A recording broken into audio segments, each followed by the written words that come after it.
저희 교회 목사님께서 하나님께서는 담임 목사에게 교회를 위임하셨기 때문에 목사의 말에 제발 순종하라고 많이 말씀하십니다.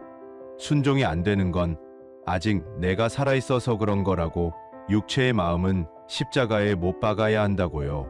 또 설교 도중 아멘을 안 하면 유난히 힘들어 하시면서 왜 아멘이 없냐고 말씀하시는데 그 빈도가 많아지니 조금 지치더라고요.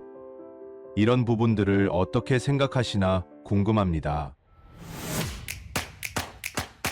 궁금하면 물어보소서.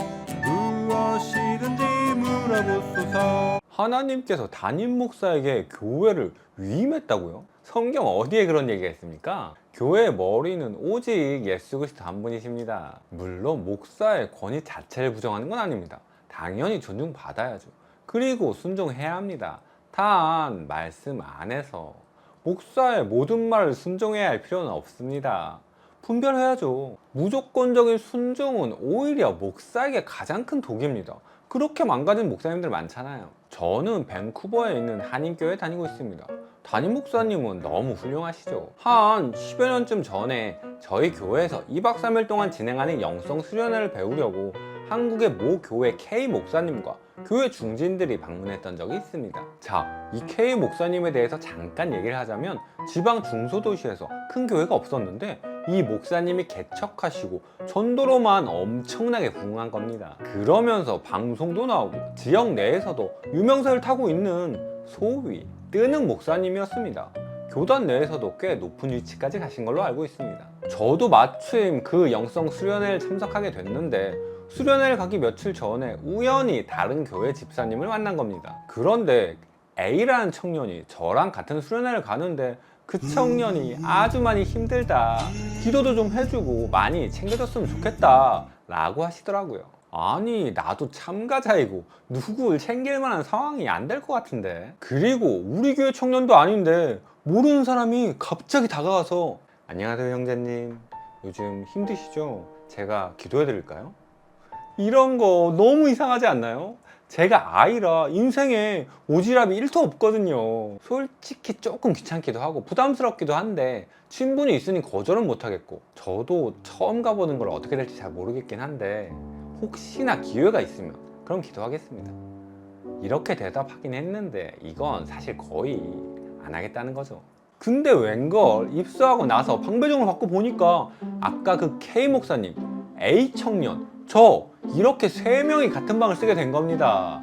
야, 이건 핑계가 없지 않겠습니까? 그래서 잠깐 얘기해봤는데 사람이 너무 푸석푸석해. 기도가 너무 필요해 보이는 겁니다. 가끔 이럴 때 있지 않습니까? 하나님이 이 청년을 위해 기도해 주기를 정말 원하시는 것 같은데 핑계가 없어. 같은 방이야. 너무 안쓰러운 눈으로 나를 바라보고 있습니다. 물론 상황이 이렇게까지 됐으면 기쁜 마음으로 전심으로 수련회 기간 동안 기도도 해주고 잘 챙겨줘야죠. 근데 또 처음 보는 사이고 상태도 좀 안 좋고 하니까 살짝 부담이 될 수는 있잖아요. 근데 또 마침 한국에서 뜨는 K 목사님이 같은 방에 있는 거야. 얼마나 다행입니까? 너무 잘 됐잖아. 아니, 나 같은 사람이 기도해 주는 것보다야 목사님이 기도해 주는 게 훨씬 낫겠지. 부담을 좀 덜 수 있잖아요. 그래서 부탁을 드렸습니다. 목사님, 여차저차 해서 이 친구가 기도가 좀 많이 필요합니다. 목사님이 같이 기도해 주시면 너무 좋을 것 같습니다. 집사님, 제가 여기 온 목적이 수련회를 배우기 위함이라 그럴 시간이 없을 것 같습니다. 그러시구나. 네, 알겠습니다. 네. 헐, 아침에 씻고 풀 세팅하는데 1시간 걸리셨어. 물론 그럴 수 있죠. 그럴 수는 있는데 솔직히 조금 당황스럽더라고요. 이분이 유명해진 일화가 있는데 어느 날 술 취한 사람이 찾아온 겁니다. 바쁘다고 안 만나줬는데 얼마 후에 그 사람이 죽었습니다. 이게 눈물로 회개하고 이렇게 어려운 사람들을 정말 열심히 돕는 걸로 유명한 목사님이었거든요. 그래서 전혀 예상하지 못했습니다. 그리고 나서 보니 성도들이 이 K 목사님을 대하는 방식이 아이고 우리 목사님 이쪽에 앉으시죠. 아이고 우리 목사님 먼저 드셔야죠. 이렇게 너무 떠받들어 주는 겁니다. 제가 보기에는 중직들 대부분이 K 목사한테 절대적으로 충성하는 분들이었던 걸로 기억합니다. 후문으로는 K 목사가 사회적 지위가 있는 외부 인사를 본인 마음대로 중직으로 끌어오기가 일쑤였다고 합니다. 그리고 나서 한 4, 5년 후에 그 목사님의 소식을 다시 들었는데 아이구야, 교인과 가져온 부적절한 관계가 드러나면서 잠적을 했다는 겁니다. 그런데 평소에 절기헌금은 목사가 직접 관리해 왔는데 K 목사와 함께 부활절 헌금도 같이 사라졌다는 겁니다. 아니, 절기헌금을 왜 목사가 관리합니까? 이것도 너무 이상하지 않습니까? 제가 듣기론 처음부터 K 목사님이 이러지는 않았다고 합니다.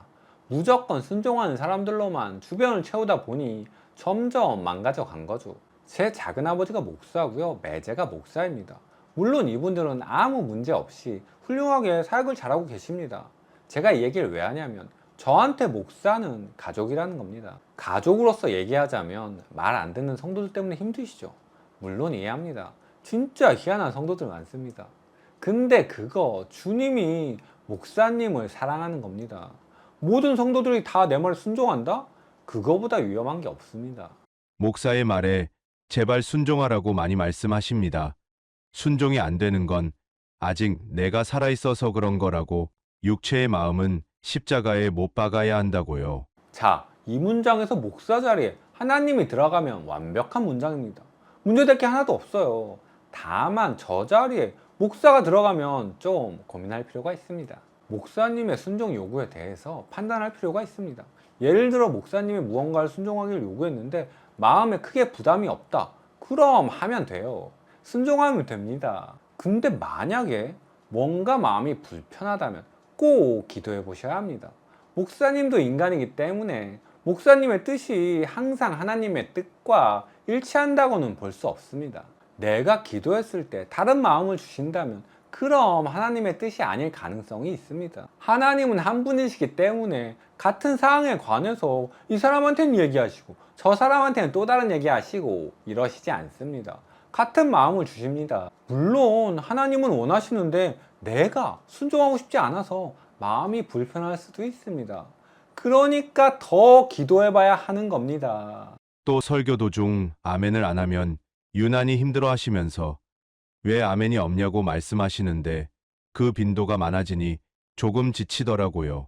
또 한 가지 걸리는 건 지친다라는 겁니다. 아멘 요구는 얼마든지 할 수 있습니다. 저희 교회 부목사님 중에 한 분이 설교 중에 이런 얘기를 했습니다. 주안에 어떻게 가세요, 여러분? 네? 어떻게? 네? 답변하라고 기대한 건 아닙니다, 이 질문도요. 저도 여기서 18년 사역을 하다 보니까 질문은 그냥 스스로 시간을 끌기 위한 수단입니다. 네? 우리 교회는 이미 서로 다 알아. 목사님도 어차피 질문해도 대답 안 하겠구나. 성도들도 대답 뭐 안 해도 크게 나한테 기대하지 않겠구나. 저희 교회도 아멘도 잘 안 하고 리액션도 진짜 없거든요. 그냥 그렇게 넘어갑니다. 그렇다고 신앙에 열정이 없다던가 이런 건 아닙니다. 그냥 분위기가 그런 거죠. 아멘? 아멘! 그렇게 아멘 하시면 하나님이 일 안 하십니다. 저조차도 그래요. 어릴 때부터 이민 오기 전까지 대한예수교 장로회 합동 측에서 신앙생활을 했습니다. 조금 보수적이고 점잖은 편이죠. 그래서 그런지 커서 아무리 신앙이 성장해도 어릴 적부터 몸에 밴 건 잘 안 바뀌더라고요. 저희 교회에서도 설교 중에 아멘 요구뿐만 아니라 권면이나 질책을 하실 때도 있지만 그렇다고 해서 지치지는 않습니다. 아멘? 아멘! 그렇게 아멘 하시면 하나님이 일 안 하십니다. 그래서 생각해 봤습니다. 왜 지치는 걸까? 제 생각에는 사랑이 안 느껴져서 그런 게 아닐까. 설교자가 막 뭐라 그러면서 질책을 하더라도 성도를 정말 사랑해서 안타까워서 그러는구나 라는 게 느껴지면 오히려 은혜가 되거든요. 주님과의 관계도 마찬가지입니다. 우리가 주님의 사랑 안에 있으면, 주님의 사랑을 느끼면 봉사도 섬김도 아멘도 다 기쁨으로 할 수 있죠. 모든 헌신이 다 기쁨이 될 수 있는 겁니다. 그러다가 주님과의 관계에 문제가 생겨서 죄 때문이든 관계 때문이든 주님으로부터 공급되던 사랑이 끊어진다면 기쁘게 하던 봉사가, 기쁨이 넘치던 섬김이 다 부담이 되는 겁니다. 번아웃이 오고요. 지치게 되는 겁니다. 이렇게 사랑에서부터 끊어진다면 지치게 됩니다. 설교를 너무 잘하는 목사도 있고 그렇지 못한 목사도 있습니다. 그런 건 충분히 괜찮습니다. 하지만 만약에 목사가 사랑이 없다면 그건 괜찮지 않습니다.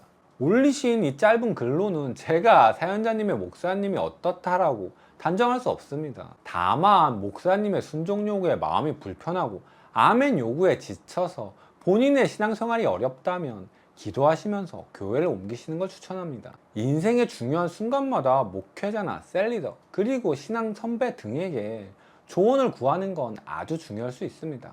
하지만 역시 가장 중요한 건 하나님이 나에게 뭐라고 말씀하시는가입니다. 열심히 말씀도 보고 기도하면서 하나님의 뜻을 구하는 연습을 꾸준히 하셨으면 좋겠습니다. 공감이 되셨다면 구독, 좋아요, 댓글, 알람 설정 그리고 오늘의 은혜를 풍성히 누리시는 거 꼭 잊지 말아 주시기 바랍니다.